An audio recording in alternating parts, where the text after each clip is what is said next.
Good morning, gentlemen. How you guys doing today? Pretty good. How are you? Oh, amazing, man. Well, we're up I with feel the like market update, and it's going to be crazy today. So let's get into it. there should be an explosion after the entrance. Like just all that buildup. We got to be like dynamic. Just come after it right now. I got you, man. Next time, things are blowing up. Yeah, speaking of blowing up, that doesn't really relate to our market stats. No. So, not a whole lot of change this month versus last month, but we'll dive into the stats. That's what we're here for. If you don't know me, my name is Brent Wofford. I'm Arizona's rad realtor, and this is my good buddy Greg. Greg Riordan with Legacy Mutual Mortgage. So, this is hot off of the press. This market data is coming at you from the Prescott Area Association of Realtors. So this is based on homes that went through the local MLS. Does that include cash sales? It does. If there's a realtor involved, then it's right there. It's included. Yep. Great. Let's dive right into it. Page one, Prescott. So first of all, we're going to go through Prescott, Arizona. I'm just talking about Prescott. I'm not including all the other cities in Yavapai County. So we're just narrowing it down to Prescott. And then after this, we'll dive into Prescott Valley, and we're going to have a conversation about it. So you're not including Cornville, Cornville, nope. Cottonwood, nope. Verde? Half of Sedona, nope. No? Okay. Nope. I'm just curious. Not in these numbers. This is Prescott. Just Prescott. This is local. All right. For the Prescott Times. So homes for sale. So what you need to know is that we are up just slightly over last month for the amount of homes available on the market today. We're at 538 to choose from if you're a buyer. If you're a seller, you got 538 to compete with. So, and is that up or down from last year? That is up. That's up 15.6% over last year. So there's 84 more homes for sale right now this year than there was a year ago. That's really good news. So yeah, if you're a buyer, you got more to choose from. For sure. So if you're a seller, you got more competition. Next stat that we have is supply in months. So this is us getting a little geeky. On the lending and real estate side, we kind of dive into the numbers a bit more than surface level. And this is a number that's a bit deeper than surface level. What I'm talking about is 4.4 months of supply. What that means is if no new homes went on the market starting today and nobody could put their homes on the market, we would run out of houses in 4.5 months. Not bad. Not bad, yeah.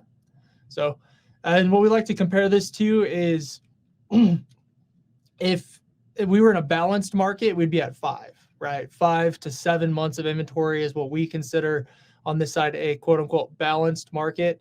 Anything under 5 months of inventory is considered to be a seller's market. So we're inching closer and closer to a balanced market.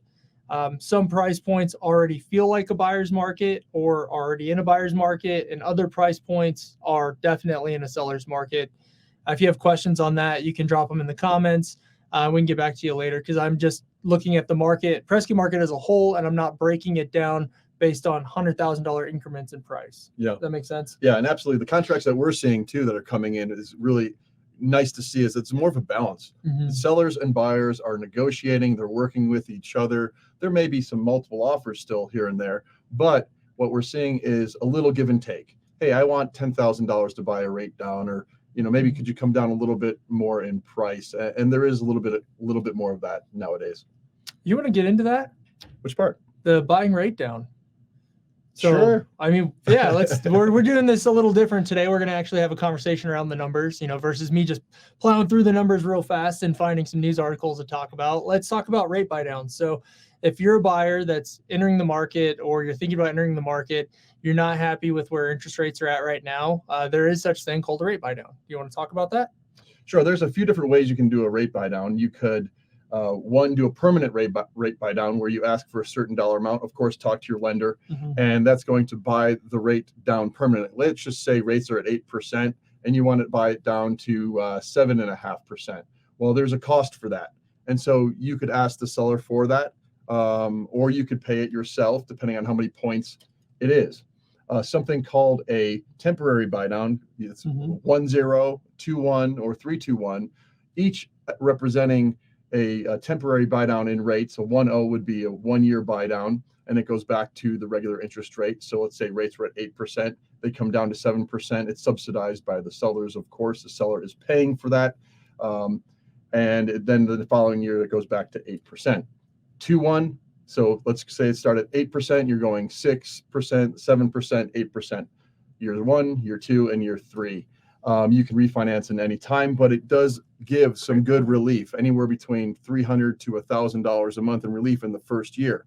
So ask your lender. If you don't have a lender, give me a call, walk you through that and see what the options that could look like. So if I get a loan and I do one of those 3-2-1 buy downs, and interest rates go back into the 6s at the end of next year and I refinance, what is there a benefit to that? I mean, other than me getting a rate down, like that money that goes towards that buy down, do I get that back at all? How does that work? That's a great question. So unlike a permanent buy down, you get that money back. And that money that's being subsidized, that difference in interest rate is really being subsidized by the seller. So that goes in a different little honey pot and is paid out every month for that difference in interest rates. Now, if you refinance in 6 months or a year, whatever you didn't use goes towards your refinance balance and pays down your principal. So it's the best way to keep all that money you're asking for in your pocket going forward. Awesome. Yeah. Good to know. Thanks, man. Lots of options available out there. So, let's dive back into the numbers. So we were talking about supply in months, and then let's go to the next one. Sales price. This is the one everyone always wants to know. What's the average price in Prescott? What are houses selling for? So I've carved out the data of just what's sold. Not talking about the wishers out there, the sellers that have their houses overpriced. We're not taking, if it hasn't sold, it's not in this slide. So as of last month, going through the MLS, the median sales price was $512,000, which kind of fell off a cliff from last month. Last month we were in the 6s. Even off from last year, we're down 87,000. So I don't know if there was just a flood on the fixer-upper properties that closed last month. There's got to be some kind of anomaly there, where we had a lot more lower-priced homes sell last month than typical, or it could be the other way around, where we had a lot less $1 million homes close than normal, because we're looking at median. We're not looking at average. Yeah. So median is, there's some homes above in, let's sell 512,000 all the way to million, 1.2, 2 million in there, which skews the number north. And then there's homes that closed below that number. So you're sitting right in the middle of those numbers. Yeah. So that's one of my key takeaways for Prescott, that kind of this data was a little bit of an anomaly versus what we've seen so far this year. So October data, which will come out the beginning of November, that's going to tell us whether September's number of 512 was a fluke or if we're actually starting to trend downward. I'm looking forward to those numbers for sure. Yeah. Prescott AZ, number of homes sold. This is another important one. So in September, we had 124 houses sold, which over the last year, that was 20 houses less than this time last year that closed escrow in September, and a lot more than that from 2021. So 2021 is a black line. Obviously, we know 2021 was a hot year in real estate. Rates were down in the 3s and everybody was buying houses. So that's why the number is so high then. It was a big party there. Everybody was partying like it was 1999. Like they weren't building any more houses in 2021. Now it's more balanced. People are being more cautious, savvy, more picky with what they're buying, and of course, interest rates are going to kind of help that a little bit as far as people being more I don't want to say responsible with their money, but looking at everything a little bit closer. Yeah. So that brings up another good question that I got for you on is. So this time last year was about when the rates crossed the 7% rate, right? Yeah. So we've kind of been floating in the 7s. I mean, there was a couple months we went down into the high 6s, but would you agree and say we've been floating or dancing around the 7s for the last year now? I'd say, I think that's an accurate statement. Absolutely. Okay. So then now we can start seeing the year-over-year data without the interest rates really changing a whole lot. Yeah, they've been fluctuating. I know they plus or minus 1%, right? Sure. Let's say around 7. So this is going to be an interesting time to start diving into the data, because then now we will see how the market's changing without the rates having a direct effect on that, since we've been in the 7s for a year now. Would you say that's a fair statement? I think it's fair. I mean, I think there's people still feeling raw from, seeing where rates are. And, I see it every day. We have a conversation like, what? What? You say what? Yeah. But, as we walk through that and we kind of go through that scenario, we've been kind of there already. It's just people, they got that fog from, 2 years ago. Yeah. Unfortunately, it's what we saw in the end of 2020 into the beginning of 2021 was an anomaly I don't think we'll see again in our lifetime. I don't think so. I don't think we'll see rates down in the twos. I mean, what was the lowest? I think the lowest I saw somebody, it was like a 2.6. Yeah, somewhere there. That's just, that was insane, and that was just because of the stimulus and because of what happened with COVID. It was a, once in a century, would you say that, once in a 100-year kind of event, having the pandemic and all that. So don't get your hopes up for rates going back down into even the threes. Well, I'd say fours. I don't even know if that's going to happen again. Well, I mean, it's interesting. If you look at the board members of the Fed and how they're going to vote, and there's actually a chart for this, and you can email me and I'll send it to you. But there's a chart saying it's 50-50 right now if they're going to raise rates again over, the overnight bank rate in November and December. But then you look at the future, 2024, it's pretty unanimous. They're going to make 2 to 4 rate cuts in 2024, in 2025, the same thing, and 26 and through 27. So we could potentially see mid fives someday, just not today. So we just have to hang out and just, go with the flow and live our life how we're going to live our life and, cut where you have to cut. Yep.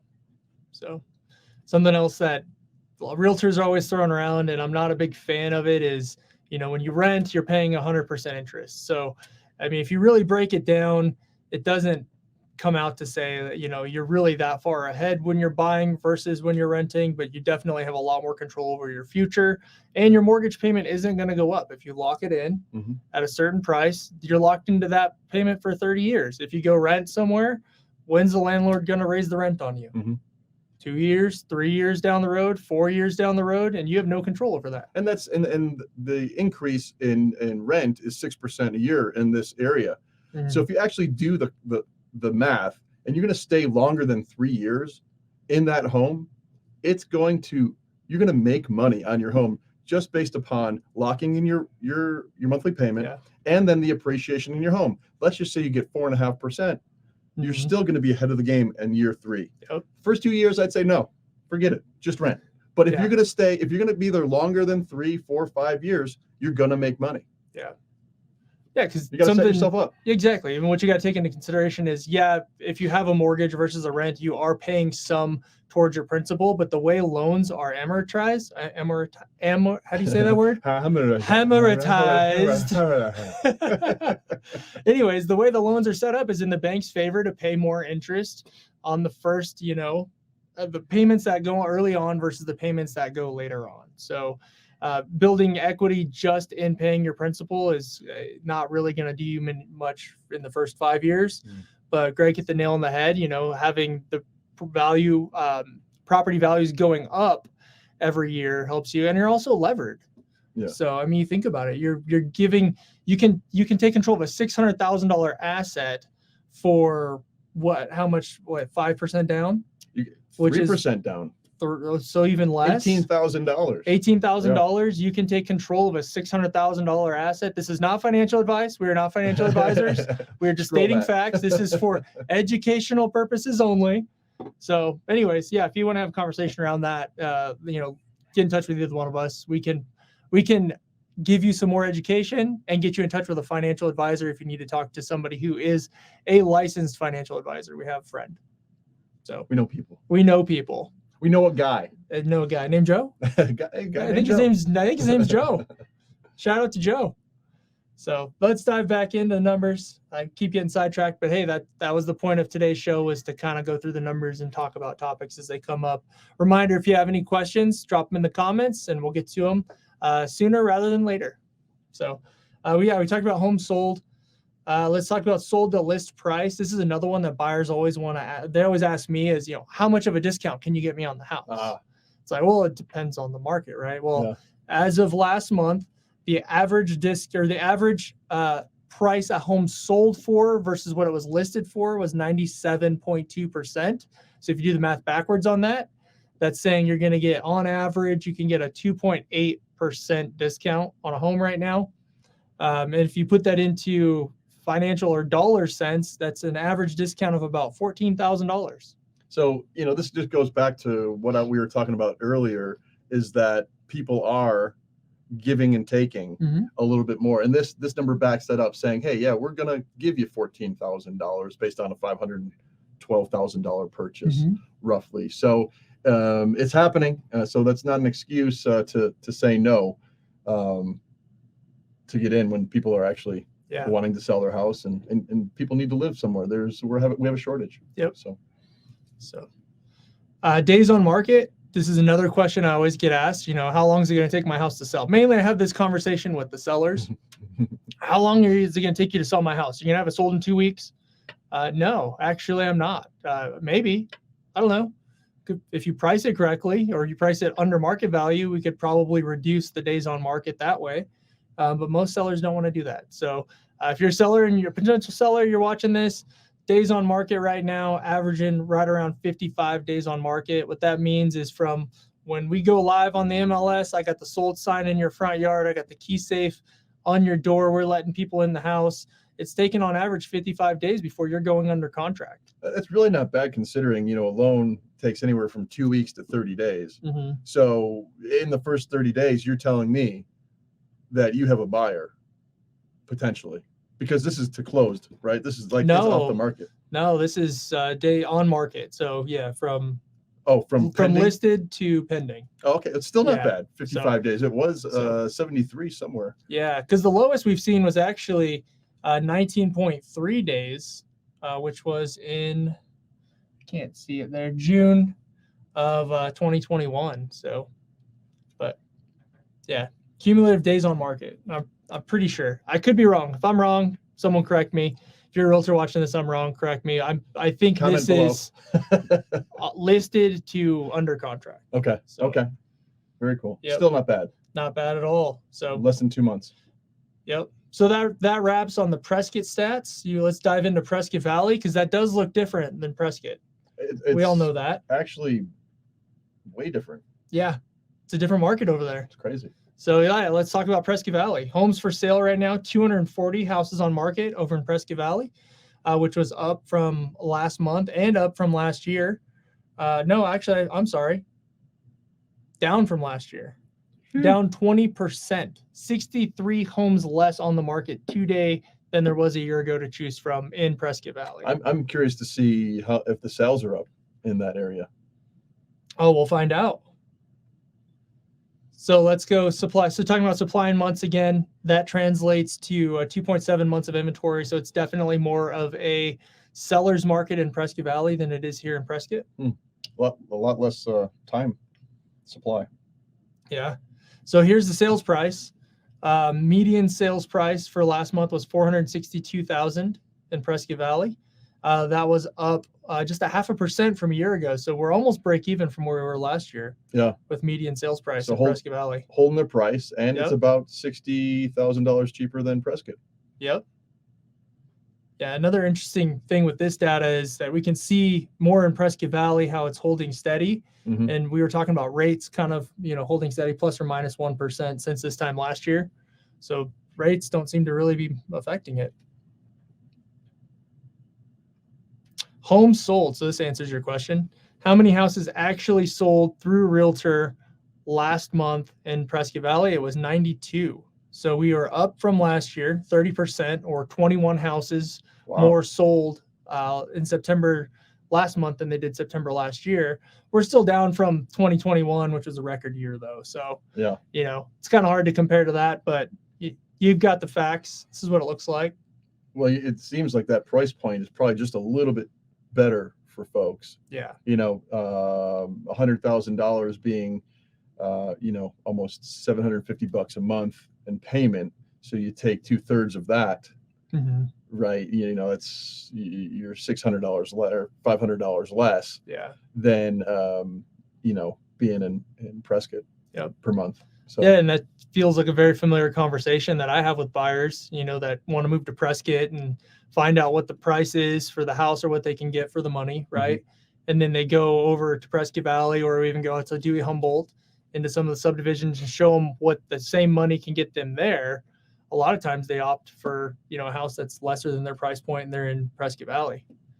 So or which do stands to Humboldt. reason that 30% increase as well. Yeah. There's probably a lot of that happening. Yep. So. And if rates were lower, then I think we wouldn't see that as much. But I do think rates being where they're at is pushing that more. Mm-hmm. People that they just don't want, they can maybe qualify for $600,000. They don't necessarily want the $600,000 payment, so they opt for something closer to $450,000. A lot more new builds over in Prescott Valley. Yeah. Yep. Got off track. Sorry. Got off track. No, we are good. Let's go. Here we go. Prescott Valley. Okay. Sold to list price. Again, that goes to the conversation of, well, how much discount are you going to get me on this house? Or, seller would say, how much do I have to discount this house to get it sold? Right. And I'm talking about based on current advertised price. I'm not talking about where the seller started, which was way up here when market value is actually here. Because we have a lot of those in our market.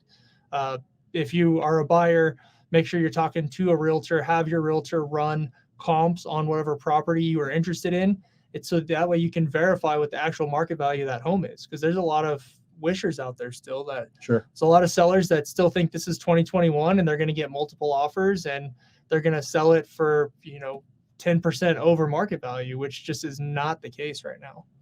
So, and it's interesting. You're going to get a third less help, 2/3 less help, or a third of what you would get in Prescott as far as negotiating power. Oh yeah. 5,000 on this versus 15,000 in Prescott. So interesting. Yeah, and that plays back to a couple things. One is how little inventory there is in Prescott Valley versus how many homes are selling. So we saw that was under 3, which is we call it months of supply, right? So with the months of supply being less in Prescott Valley than Prescott, that means buyers have less leverage or less homes to choose from, and they have less leverage when it comes to making offers that are going to be less than list price. So, in last month, it was 98.9% of the list price is what homes were selling for, which means they were getting a 1.1% discount. So on a $450,000 house, that's $4,500. Yeah. Plus a couple. Yeah.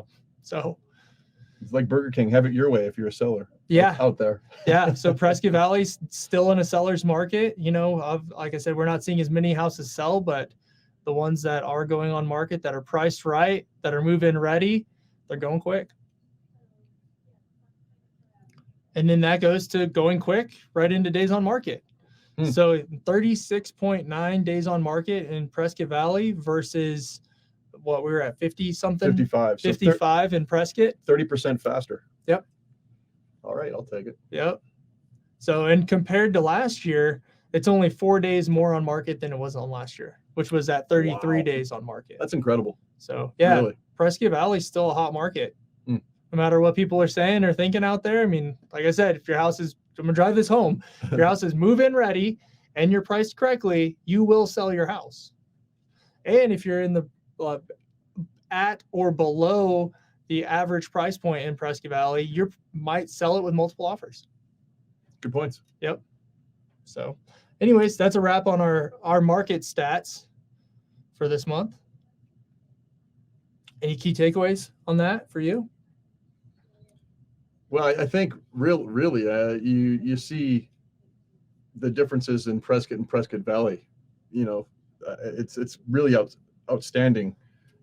Just that little bit of a price point push, really slows the days on market. So it shows me that Prescott has a higher median average sale. That means there's more expensive homes on the market or being sold than in Prescott Valley right now. And but Prescott Valley is holding its own, staying steady. Values, median sales, price range, faster sales. It's a good thing. It's growing fast. It's a good thing for everybody. San, any questions you got, man? I always have questions, and some days I just let the professionals do the talking. But in all reality, I think that Prescott is beautiful, and there's never going to be a slowdown unless people say, "Hey, stop building." And as you can see in Prescott Valley, that ain't happening. Yeah, there are plots of land being transformed like you'd not believe. Yep, and I know that they're trying to go ahead and put out I think it's called Lakeshore 650.